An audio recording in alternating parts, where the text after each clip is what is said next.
Assalamualaikum warahmatullahi wabarakatuh. Perkenalkan, nama saya Firman Asabur, NIM 1211709, kelas TBI 2A. Baik, di sini saya akan menjelaskan sejarah penghimpunan hadis pada masa tabi'in. Masa penghimpunan hadis di sini ada masa keseimbangan dan meluas periwayatan hadis. Pada masa Utsman dan Ali, ini timbul usaha yang lebih serius untuk mencari dan menghafal hadis serta mereka menyebarkannya ke masyarakat dengan memudahkan dengan mengadakan perawatan untuk mencari hadis.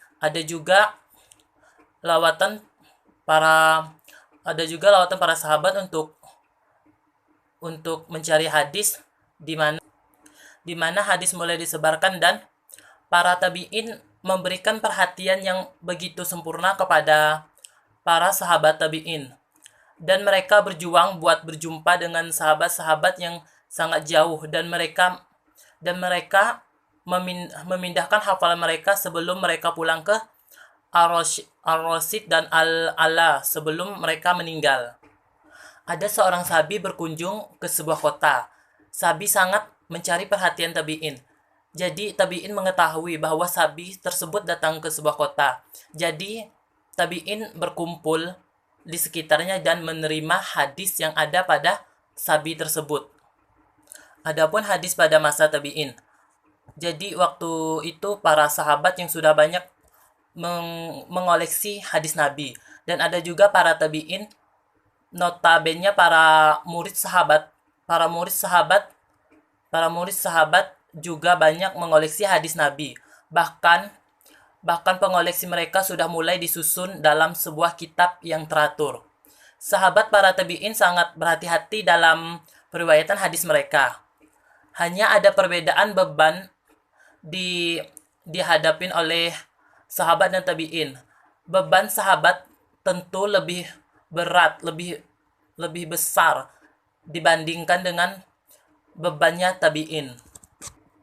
Jadi pada masa tabi'in ini, Al-Quran telah dalam satu mushaf. Selain itu, pada akhir masa periode Al-Khulafa Al-Rasyidin ini terkhusus pada masa Utsman bin Affan. Jadi para sahabat ahli hadis ini telah menyebarkan ke berbagai wilayah negara Islam. Penyebaran para sahabat ke daerah semakin meningkat, semakin melonjak. Hal ini kemudian berimplikasi juga pada peningkatannya penyebaran hadis tersebut. Oleh karena itu, masa tabi'in ini dikenal sebagai masa penyebaran periwayatan hadis. Jadi, masa ini merupakan sebuah kemudahan bagi para tabi'in untuk mempelajari hadis.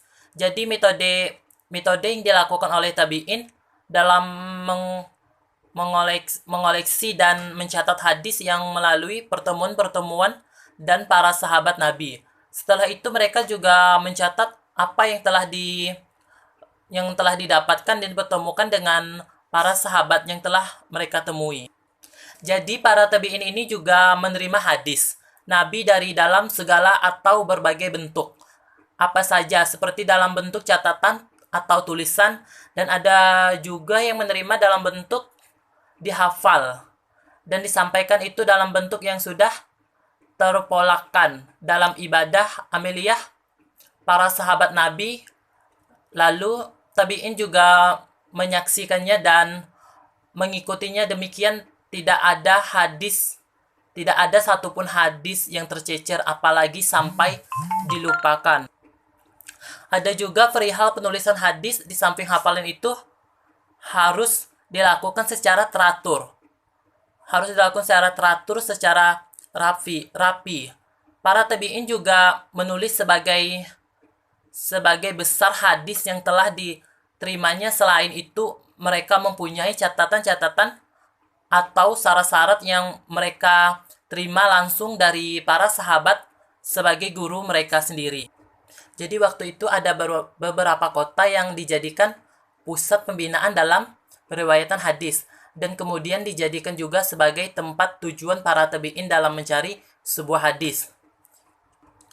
Kota-kota yang sering dikunjungi itu adalah Madinah Al-Munawwarah, Mekah Al-Mukarramah, Kafah, Basrah, Sam, Mesir, Maghribi, dan Andalusia, serta Yaman dan Kurusan. Sebenarnya Yaman dan Kurusan itu pun juga dikunjungi para tabi'in. Jadi, pusat pembinaan yang paling utama yaitu Madinah. Mengapa bisa jadi pembinaan pertama? Karena di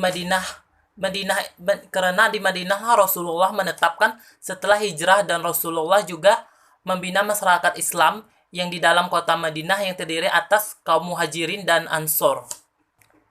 Jadi ada beberapa para sahabat yang menetap di Madinah, yaitu ada Khalifah Rasyidin, Abu Hurairah, Siti Aisyah, Abdullah ibn Umar bin Abu Sa'id, ada Al-Qudri, dan ada banyak yang lainnya. Jadi mengapa mereka tersebut menetap di kota Madinah? Karena di kota Madinah itu ada pembinaan setelah Rasulullah hijrah. Sekian penjelasan dari saya. Mohon maaf apabila banyak kesalahan atau perkataan yang kurang jelas. Wassalamualaikum warahmatullahi wabarakatuh.